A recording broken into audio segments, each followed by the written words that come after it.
O, skip nyo na lang guys ha, kasi ang daldal ko na naman. Dito ako nag-enjoy actually. Sarap na sarap akong sumilip dito sa ilalim. Nag-enjoy yung mga mata ko sa mga nakikita ko. Ganito ang gawain ko noon when I was much younger. Nasa Banawe ako pag may pinapagawa ako. Nakipagdaldalan ako sa mga mekaniko. Tanong ako ng tanong. Curious lang ako sa mga parts.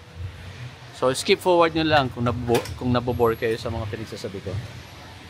Ito yung sumayad nung pauwi kami ng Bicol. Ayan. Saka to.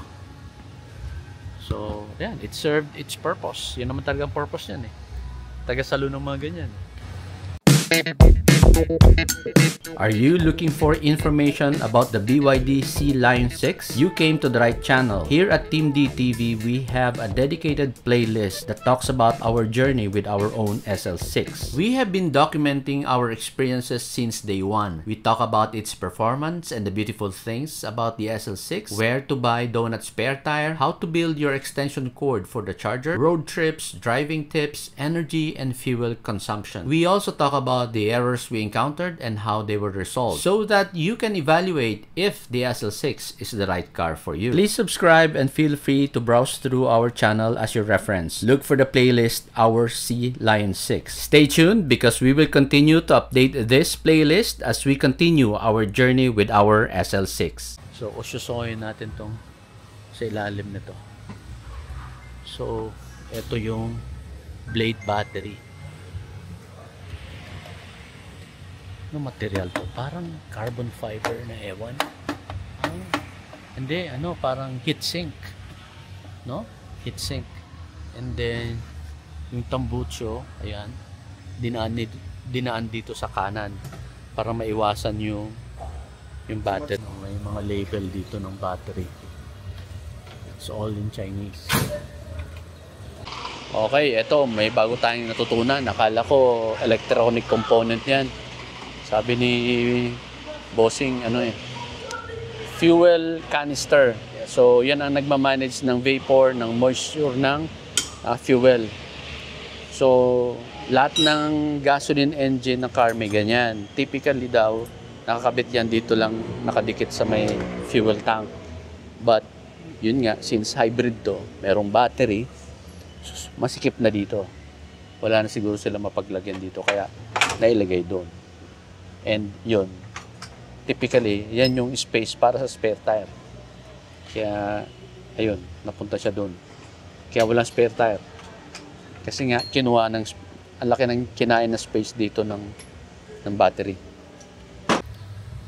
And ito yung ating, this is the multi-link suspension. Complicated siya, no? Ang daming components. That's why it's called multi-link. 1, 2, 3. Ito, ano ba tawag dito? Trailing arm? I'm not sure. Tapos dito, dalawa pa yung niya. Dalawa pa yung parang equivalent ng differential. Kaya the wheel can move freely for any bump. So mas nakakagalaw siya. Kaya mas komportable. Now the downside is, yun lang, yung load capacity niya mababa lang kasi malambot siya. Siguro kung papalitan mo ng mga stiffer shock absorber, pwede lalaban ng konti, maging stiff ng konti. So meron siya ditong stabilizer bar, ayan, papunta dito, nakakabit sa chassis. Basically that's the one that controls the lateral movement.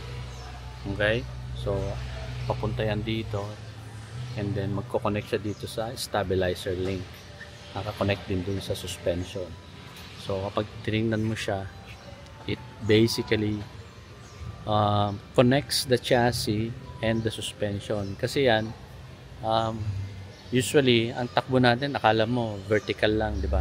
Yung movement, dahil pag nalulubak yung suspension, up and down lang. May na-manage nitong shock absorber, ng coilover, so yun, shock absorber and the coil springs.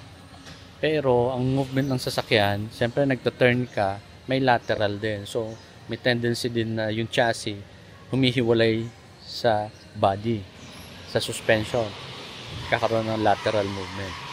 Kaya mararamdaman mo parang hindi stable yung sasakyan.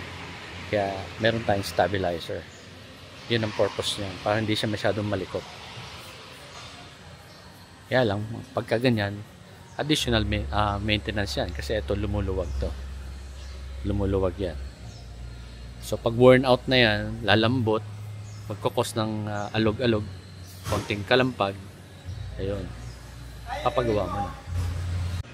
Yung apps na. So ito rin pang-adjust ng camber. Ito. So may camber adjustment siya sa likod.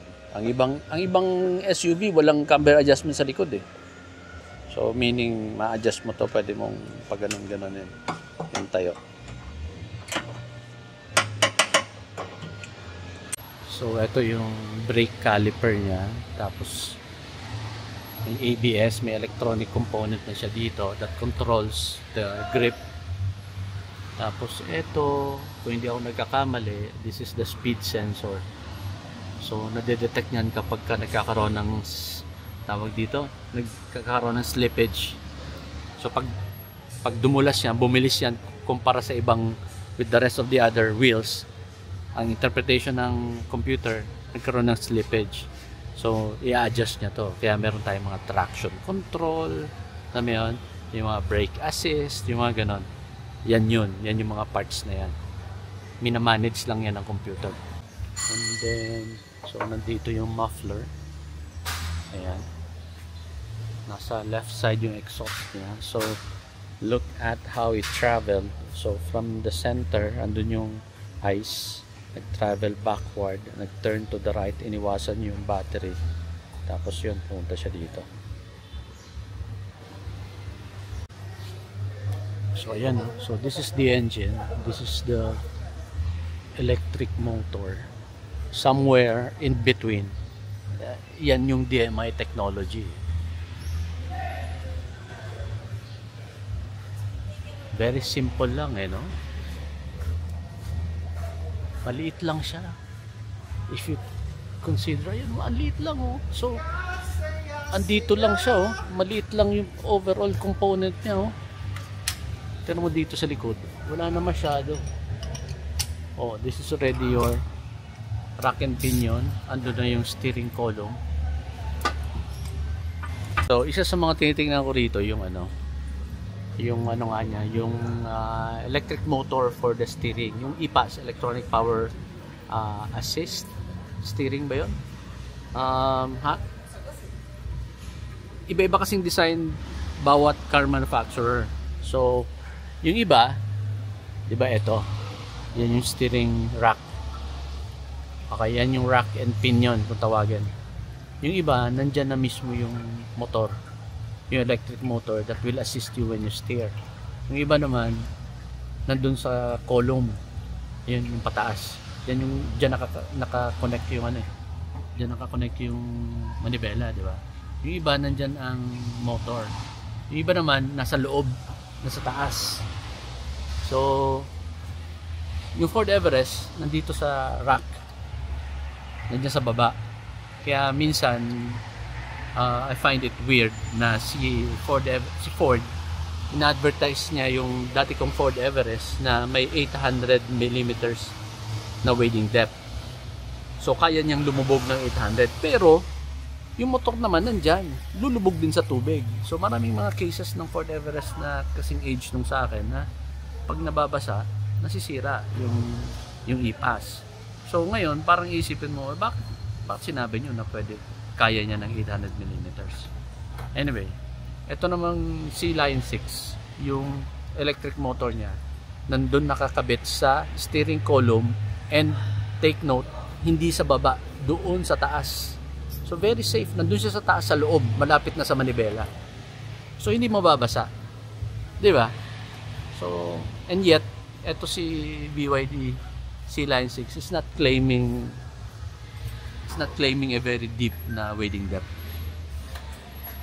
Pero kung tutuusin, yung height, yung position ng electric motor niya for the power steering, mas capable kasi nandun sa taas. Please do not forget to follow our social media accounts. We are on YouTube, Facebook page, Instagram, and TikTok.